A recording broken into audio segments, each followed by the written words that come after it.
Na entrevista do dia com Maria Lídia Flandoli, a polêmica sobre eventuais acordos do governo de São Paulo com o crime organizado.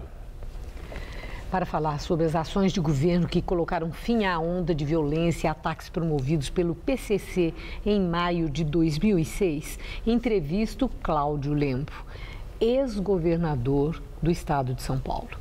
Muito obrigada por estar conosco. Bom, chamou a atenção uma matéria, uma reportagem que saiu no jornal Estado de São Paulo, falando que em maio de 2006, naquele dia, aliás, foram alguns dias, né, de horrores, né, de mortes, violência, destruição. De um excesso das televisões que colocaram matérias continuadamente superadas. Isso criou um grande traumatismo. Pode ter criado, o fato houve, tanto que os números oficiais, aqueles que são apresentados, de mais de 100 mortos, considerados criminosos, de 30 policiais entre civis e militares, destruição de casa deles, de ônibus, e aquele congestionamento imenso que todos nós que nos deslocávamos para o trabalho vimos, aquilo aconteceu. Se for repetido depois, não entramos no mérito agora. Eu até diria mais. Foi a primeira vez que o crime organizado agiu publicamente. Ele está presente, está queimando ônibus todos os dias, e só que hoje as pessoas começaram a se conscientizar do risco e do problema em si. Aquele foi um momento de angústia. Mas o ponto, e a minha pergunta num depoimento de um delegado que estava presente, que acompanhou toda uma tramitação de conversação com chefia de PCC, etc., José Luiz Ramos Cavalcante, ele disse que em maio de 2006 o governo do estado autorizou um acordo com o PCC para acabar com aquela onda de ataques. O senhor era o governador. Ele não disse acordo. O que ele foi o seguinte: a advogada do PCC, ou seja, do líder Marcola, solicitou uma audiência pedindo que ela fosse levada ao presídio do presidente Bernardes para ver o estado físico, se havia tortura contra o Marcola, ou seja, que o Marcola tivesse sido torturado. Isso eu autorizei, eu sempre disse que eu autorizei e autorizei inclusive a cessão de um avião de São Paulo, ou seja, do governo, para ir até Bernardes, levá-la, conversar com o Marcola e voltar. E ela voltou, deu uma entrevista, ele está íntegro. Foi isso, esse é acordo. Não, aí a condição de que suspendessem aqueles ataques. Não, né, que o Marcola pediria, e aí tem todo um relato de que houve telefonemas e que houve essa ordem, e o fato é que os tais ataques cessaram. Queriam saber se ele estava íntegro, isso é verdade. E foi dito, foi dado a figura do Marcola para que ela visse. Quer dizer, o senhor autorizou? Autorizei. O senhor autorizou o que exatamente? O comandante da Polícia Militar na época, o coronel Eclair, num domingo me telefona e me pergunta o seguinte: governador, está aqui a advogada do Marcola. Pois não, o que ela quer? É que ela quer saber se o Marcola não foi torturado ou sofreu qualquer agressão física por parte do governo, ou seja, das forças policiais.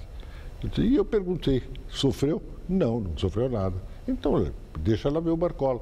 Mas ela está lá em Bernardes, posso emprestar o avião, levá-la de avião da PM? Pode. Autorizei. Não foi por escrito, foi verbal, mas eu confirmo. Não, eu vi que o senhor confirmou. Confirmo. Agora, uma pergunta: qualquer advogado que tenha essa desconfiança, que o seu cliente esteja sendo torturado, que peça uma autorização dessa, é obrigação do Estado oferecer a condução, um avião para levá-lo, se o presídio for distante? Eu acho que você disse no começo da nossa entrevista, era uma situação absolutamente atípica. Se fosse uma situação normal, como estamos vivendo nesse momento, eu acho que o governador não vai ceder o avião de Estado para ir a Bernardes.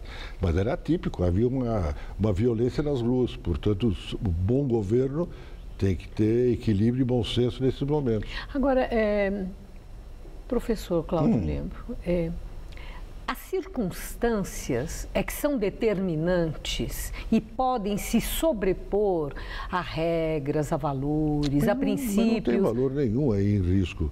O avião pode ser usado. Uma advogada solicitou, ela é uma representante da Ordem dos Advogados do Brasil. Não é um precedente perigoso? Nenhum, ao contrário.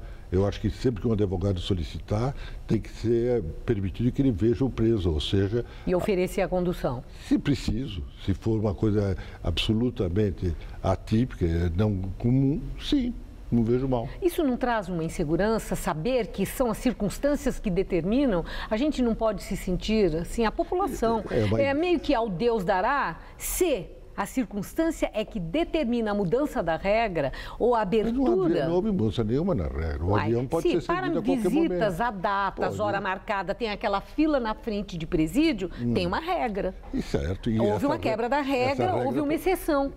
Isso não traz insegurança para a população? Não, acho que não. Que a circunstância determina a exceção? Ao contrário, trouxe segurança.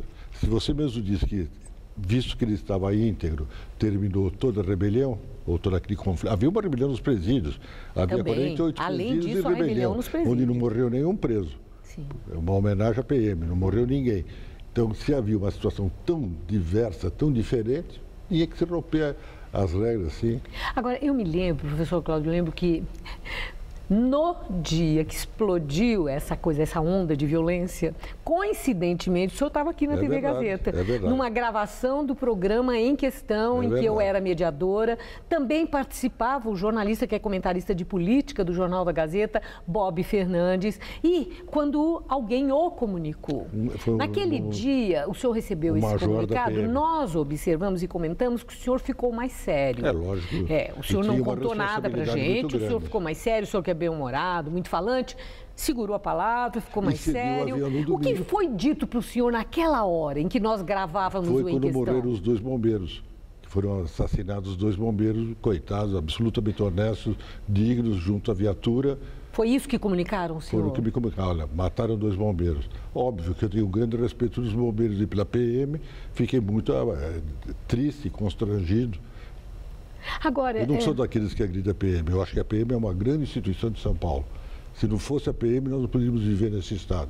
Agora, ultimamente, o PCC não tem tido, né, desses... É uma pergunta que eu faria a você. Por que será que há tanto silêncio a respeito do PCC? Eu estou fazendo essa pergunta ao senhor que foi governador do estado. Eu não sei mais, eu perdi, eu estou distante do governo. É legítimo supormos que existe sim um acordo com o PCC para que ele fique quieto lá no canto dele e não traga problemas para a segurança pública? Pode ser não, pergunta. Eu não sou jornalista, não sou político. Não, eu estou perguntando. Eu sou jornalista e pergunto. E eu respondo que eu não sei. Não mas sabe. É possível. Mas é legítimo supormos? Tudo é legítimo supor. A dúvida é notável na vida. Se nós não tivermos dúvidas, nós não podemos conviver. O senhor se arrepende em algum momento ter autorizado a ida daquela advogada? De maneira alguma. Acabei de dizer que faria novamente. E disse ao Jornal do Estado de São Paulo, naquele momento, cedi e faria outra vez hoje, se fosse necessário, naquela circunstância. Isso não expôs a vulnerabilidade que o senhor teria cedido por medo? A segurança pública não segura essa onda de violência e eu tenho que ceder? Não é medo, a questão é ter responsabilidade social. Você tem uma população de 40 milhões de pessoas, que é isso? Não, estou perguntando. Então, um governador tem que saber que ele não foi medo? Eu nunca tive medo na minha vida. Eu não sou vaidoso, não sou heróico, não sou nada, mas não tenho medo. Mas tenho respeito pelos outros. Eu agradeço muito. Eu te agradeço. A franqueza com que o senhor falou conosco. Obrigado. Uma boa noite. Obrigada. Obrigado. Estela.